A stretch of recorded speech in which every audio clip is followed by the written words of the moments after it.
TSC IntelBrief. President Trump's speech to North Korea November 9, 2017. Bottom line, up front. On November 8, U.S. President Donald Trump delivered a speech in Seoul that was aimed directly at North Korea's leadership. The president called North Korea a hell no undeserves and warned Pyongyang to not underestimate or try the U.S. Despite President Trump's demands, North Korea is not going to agree to a total denuclearization as a precondition for negotiations, or likely for any reason at all. President Trump left Seoul for China, where President Xi Jinping's help is crucial in addressing the developing crisis with North Korea.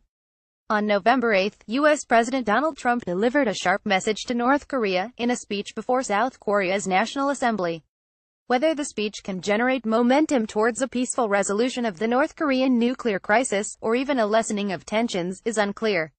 Decades of concerns over North Korea's steady path towards credible and reliable nuclear weapons and delivery systems are now at their highest levels, and it is unrealistic to expect much from a speech that failed to offer major shifts in Washington's approach to Pyongyang. Instead, President Trump's address rehashed the well-known history of the conflict between the two Koreas, juxtaposing the South's success with the hell of the North, along with warning North Korea's ruling regime not to underestimate the United States. Given President Trump's previous public mocking of North Korean leader Kim Jong-un as Little Rocket Man, expectations were such that a lack of ad hominem attacks was seen as a major development.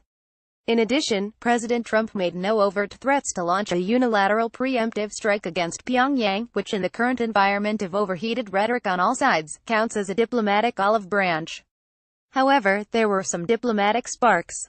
The president addressed remarks directly to Kim Jong-un, saying his country wasn't the paradise Kim's grandfather, North Korean founder Kim Il-sung, had envisioned. North Korean state media responded with a rebuke of its own, saying Pyongyang didn't care about what that mad dog may utter because we've already heard enough. Before making his speech, President Trump pushed Japan and South Korea to buy more U.S. military hardware, both to help the countries protect themselves from North Korea and to help U.S. workers. A presidential tweet lauding defense sales as a plus for the U.S. economy did not go unnoticed by Pyongyang, which accused Washington of challenging us with the most vicious and demeaning provocations. President Trump also called for increased defense spending at home, asking Congress for an additional $4 billion for missile defense, on top of the $9.9 billion already requested for fiscal year 2018. On November 8, President Trump left South Korea for China and meetings with President Xi Jinping. Trump has repeatedly singled out China as the most able actor capable of changing North Korea's behavior, at least on those occasions when Beijing is willing to apply pressure. China accounts for 90% of North Korea's trade, but while its influence with Pyongyang is substantial, it's not without its limitations and frustrations.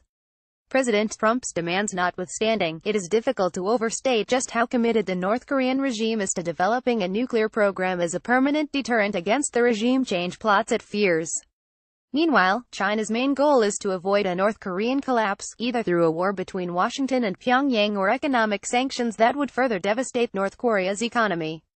Helping the U.S. reduce tensions on the Korean peninsula is a lesser priority. President Trump will likely have a difficult task getting Beijing to make substantial changes in its approach to the issue, especially given U.S. insistence that talks with North Korea be predicated on Pyongyang giving up its ballistic missile and nuclear programs before getting a seat at the table.